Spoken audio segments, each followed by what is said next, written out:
નમસ્કાર ખેડૂત મિત્રો, સ્વાગત છે આપ સૌનું આપણી ચેનલ પર। ત્યારે મિત્રો વાત કરવામાં આવે મિત્રો હવે ચોમાસું મિત્રો હવે ગુજરાત પર દસ્તક દઈ દીધું છે। જ્યાં મિત્રો આપણે બતાવી રહ્યા છીએ તમને આ મેપમાં કે જે ચોમાસું છે તે ચોમાસું મિત્રો હવે ગુજરાતમાં આવી જ ગયું છે। અંબાલાલ પટેલે પણ આગાહી કરી દીધી છે। ત્યારે મિત્રો આ મેપમાં તમે જોઈ શકો છો કે જે વરસાદ છે તે મિત્રો રાજ્યમાં ચોમાસાને લઈને મિત્રો હવે આગાહી કરવામાં આવી છે। તો મિત્રો વાત કરવામાં આપણે તમને સીધા બતાવીશું કે મિત્રો હવે રાજ્યમાં ચોમાસાને લઈને અંબાલાલ પટેલે હવે આગાહી કરી દીધી છે। મિત્રો વાત કરવામાં આવે તો જે આ વિસ્તાર છે તે વિસ્તારમાં મિત્રો આગામી 24 કલાકમાં રાજ્યમાં ચોમાસું સક્રિય થશે। તો મિત્રો સ્થાનિકોને ગરમીમાંથી રાહત મળશે। જે મિત્રો વાત કરવામાં આવે તો મિત્રો આ જે વિસ્તાર છે તે વિસ્તારમાં મિત્રો આ જે ચોમાસું છે તે ચોમાસું હવે જ્યારે નજીક પહોંચી ગઈ છે તો મિત્રો આવનાર જે સમય છે તે સમયમાં મિત્રો ચોમાસું સક્રિય થશે અને વરસાદની શરૂઆત થઈ શકે છે। મિત્રો વાત કરવામાં આવે તો આપણે તમને જે પરિસ્થિતિ 13 જૂને દક્ષિણ ગુજરાતમાં ચોમાસાનો પ્રવેશ થવાનો છે। તો મિત્રો શુક્રવાર એટલે કે 13 જૂને આપ જોઈ શકો છો જે આ વિસ્તારમાં જે વાદળછાયું વાતાવરણ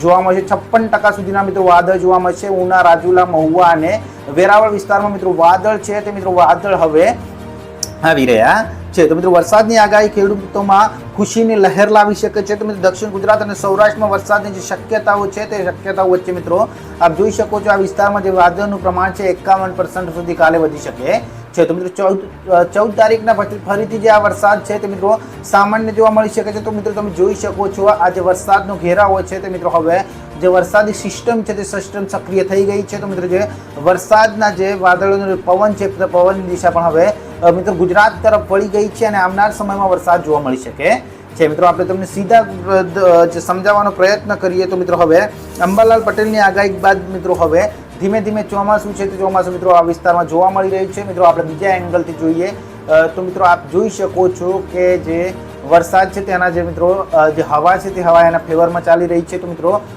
રડારની વાત કરવામાં આવે મિત્રો આપ અહીંયાથી સીધા જોઈ શકો છો જે વરસાદની પરિસ્થિતિ છે। પરિસ્થિતિ મિત્રો હવે જે આગાહી આપવામાં આવી છે તુફાન ટ્રેકરથી તો મિત્રો ભાવનગર સાઈડમાં મિત્રો સામાન્ય વરસાદ જોવા મળી શકે છે। મિત્રો રાજ્યમાં ગરમી લોકોથી જ્યારે ત્રાહિમામ પોકારી ઉઠ્યા છે ત્યારે મિત્રો હવે તેમને વાત કરવામાં આવે તો મિત્રો જલ્દી ઠંડકનો જે છે તે અહેસાસ થશે। કારણ કે મિત્રો જે આ વિસ્તાર છે તે વિસ્તારમાં વરસાદ આગામી સમયમાં 24 કલાકમાં આવી શકે છે। એટલે કે મિત્રો વાત જે બારિશનો જે જમાવટ છે તેની પણ વાત કરવામાં આવે તો જે આ વિસ્તાર છે તે આગળ મિત્રો બારિશ જે છે વરસાદ છે તેનો મિત્રો જમાવટો જોવા મળી શકે છે। તો મિત્રો આજે પણ અનેક વિસ્તારોમાં વરસાદ પડી શકે છે। અલગ અલગ એંગલથી મિત્રો આપણે તમને બતાવવાનો પ્રયાસ કરી રહ્યા છીએ। ત્યારે મિત્રો વાત કરવામાં આવે તો મિત્રો 24 કલાકમાં જે વરસાદની માહોલના કારણે મિત્રો ઠંડી હવા ચાલી શકે છે। ત્યારબાદ મિત્રો આ વરસાદ પડી શકે છે। તો મિત્રો બીજા એંગલથી આપણે જોવાનો પ્રયાસ કરીશું કે જે વરસાદ છે તે મિત્રો વરસાદની જે રડાર છે જે વાદળ છે તે મિત્રો આગામી જે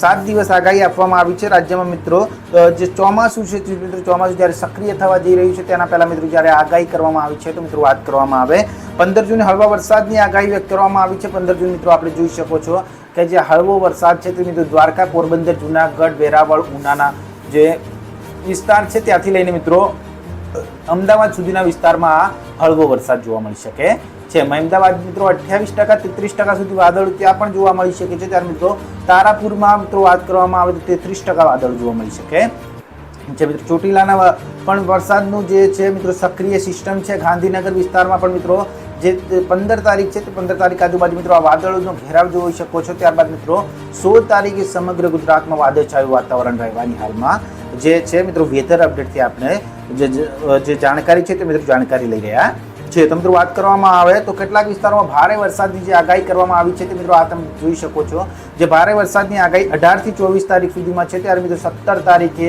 જે વરસાદ છે તે મિત્રો વરસાદ પોતાનું જોર બદલી શકે છે। મિત્રો વાત કરવામાં આવે તો તમામ કાલાવાડ, લાલવડ, જીંડાવાડા દરેક વિસ્તારમાં મિત્રો વાંકાનેર, મોરબી, મહાલ, સુરેન્દ્રનગરમાં જે વાદળછાયું વાતાવરણ રહે છે તો તુફાન ટ્રેકરની મિત્રો પણ આપણે વાત કરીએ તો મિત્રો આ જે છે તે મિત્રો 17 કિલોમીટરની અંદાજે જે વરસાદ છે તે મિત્રો પવન ફૂંકાઈ શકે છે। તો મિત્રો બીજી વાત કરવામાં આવે આપણે તમને જે એનાલિસિસ છે તે મિત્રો સીધી રીતે બતાવીએ સારી રીતે તમને આપને ખબર પડે તે રીતે મિત્રો એનાલિસિસ કરવામાં આવે તો મિત્રો જે અમદાવાદનો વિસ્તાર છે જામનગર, અમદાવાદ ત્યાં પણ આ વરસાદનું વાતાવરણ જોવા મળી શકે છે। ત્યારબાદ મિત્રો આગળ જે છે તે વરસાદ થોડોક જે આગળ વધી શકે છે। તો મિત્રો વાત કરવામાં આવે તો અંબાલાલ પટેલની કરી છે તો મિત્રો પૂર્વ અને ઉત્તર ગુજરાતમાં પણ મુશળધાર વરસાદની જ્યારે આગાહી વ્યક્ત કરવામાં આવી છે ત્યારે મિત્રો આપ જોઈ શકો છો કે મિત્રો આજે આગાહીના પગલે 15 તારીખ સુધીનો મેપ આપણે સમજાવીએ તો મિત્રો આ જે વિસ્તાર છે અમદાવાદ, કડી, ગાંધીનગર, વિરમગામ અને મહેસાણા, સિદ્ધપુરના વિસ્તારમાં આગામી દિવસ એટલે કે મિત્રો આ જે વિસ્તાર છે ત્યારે તે બાજુ પણ વરસાદ પડી શકે. પાલનપુર, ડીસામાં મિત્રો વરસાદની સંભાવનાઓ વ્યક્ત કરવામાં આવી રહી છે. જ્યાં મિત્રો વાત કરવામાં આવે તો જે વરસાદ છે તે વરસાદની જ્યારે મિત્રો હવે સંભાવનાઓ વ્યક્ત કરવામાં આવી રહી છે. પાટણમાં પણ મિત્રો 32% વાદળો સાથે મિત્રો વરસાદ પડી શકે છે. 15 તારીખ આજુબાજુનો વિસ્તાર છે તે મિત્રો તે વિસ્તાર જે તારીખ છે ત્યારે આ વરસાદ વરસી શકે છે. તો મિત્રો આપણે જે વરસાદનું જે આપણે એનાલિસિસ કરતા હોય છે તેમાં પણ મિત્રો તમે જોઈ શકો છો કે આ જે મેપના આધારે વરસાદ અહીંયા થઈ શકે છે. મિત્રો મોસમ રડાર ઉપર આપણે નજર કરીએ તો મિત્રો એક નજર તેમાં પણ મારી લઈએ ત્યારે તેમાં પણ આપણને સીધું જે બારિશનો જમાવટ